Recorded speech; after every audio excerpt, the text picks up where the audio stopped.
दिल्ली से भागवत, आपको बता दें भगवत प्रसाद मकवाना पूर्व राज्य मंत्री उत्तराखंड द्वारा दिल्ली के सिविक सेंटर में सफाई कर्मचारियों के हक में और अधिकार के लिए महासभा की गई, जिसमें पूरे भारत के सफाई कर्मचारियों को पक्का कराने, वेतन बढ़ाने और ठेकेदारी प्रथा को खत्म करने हेतु भाजपा दिल्ली प्रदेश अध्यक्ष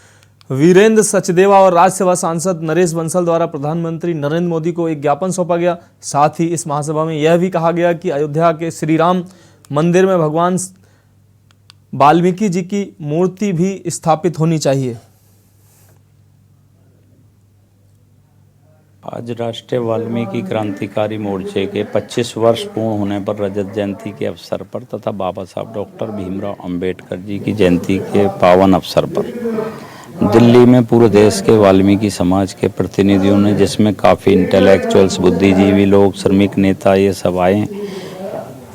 और हमने एक भव्य आयोजन किया है, जिसमें सामाजिक समरसता मंच के अखिल भारतीय संयोजक भी हमको मार्गदर्शन देने पहुंचे हैं। सांसदगण आए हैं, दिल्ली प्रदेश के भाजपा के अध्यक्ष आए हैं और तमाम अन्य पदाधिकारी हैं, पूरे देश के बुद्धिजीवी लोग आए। इस सम्मेलन के माध्यम से हमने अपनी जो प्रतिभाएं थी समाज की, उनको सम्मानित कराने का काम किया है, जिन्होंने विभिन्न क्षेत्रों में समाज के गौरव को बढ़ाया है, देश के गौरव को बढ़ाया है। इसके साथ साथ हमने माननीय प्रधानमंत्री जी का आभार व्यक्त किया है, जिन्होंने कुंभ में जो है प्रयागराज में पांव धोकर उनको सम्मान देने का काम किया। कोरोना के समय जब देश में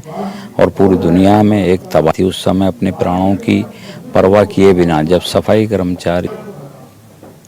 अपने प्राणों की परवाह किए बिना जब राष्ट्र हित में, समाज हित में काम कर रहे थे, उनको प्रधानमंत्री जी ने कोरोना योद्धा घोषित किया। लेकिन आज़ादी के बाद बड़ी दुखद स्थिति है, जब हम आज़ादी के 70 वर्ष मना रहे हैं, 400 लोग सफाई मजदूर काम करते हुए मरते हैं।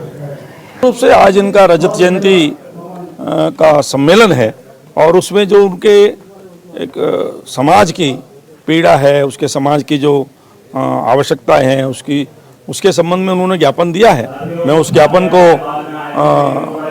यथा योग्य उचित स्थान पर प्रेषित कर दूंगा। सर, एक बात और कही गई कि अयोध्या में श्री राम मंदिर में भगवान वाल्मीकि जी की मूर्ति भी स्थापित होनी चाहिए। मैं इस बात का समर्थन करता हूँ। बहुत बहुत शुक्रिया। आज राष्ट्रीय वाल्मीकि क्रांति मोर्चा द्वारा राष्ट्रीय अधिवेशन 25वां राष्ट्रीय अधिवेशन मनाया जा रहा है। मैं उस कार्यक्रम में यहाँ उपस्थित हुआ था। जैसा कि इन्होंने एक ज्ञापन के माध्यम से जो जो समस्याएं बताई हैं, मैं सबसे पहले तो संपूर्ण वाल्मीकि समाज की तरफ से देश के यशस्वी प्रधानमंत्री आदरणीय मोदी जी को हृदय से आभार और धन्यवाद ज्ञापित करता हूं कि उन्होंने जिस तरह जो पूर्व में प्रयागराज में कुंभ हुआ था, उसमें हमारे वाल्मीकि समाज के भाई बहनों के जो पैर पखारने का काम और उन्हें सम्मान देने का काम किया, मैं पूरे देश के वाल्मीकि समाज के भाई बहनों की तरफ से उनका हृदय से आभार और धन्यवाद ज्ञापित करता हूं। मैं समझता हूं लगातार भारतीय जनता पार्टी की, चाहे हमारे केंद्र की सरकार हो, चाहे प्रदेश की सरकार हो, लगातार वाल्मीकि समाज, अनुसूचित वर्ग और सभी वर्गों का मैं समझता हूं निरंतर ध्यान कर रही है। हमारी चाहे केंद्र की योजना हो, चाहे प्रदेश की योजना हो, वो लगातार धरातल पर पहुंच रही हैं और गरीबों को उसका कैसे फायदा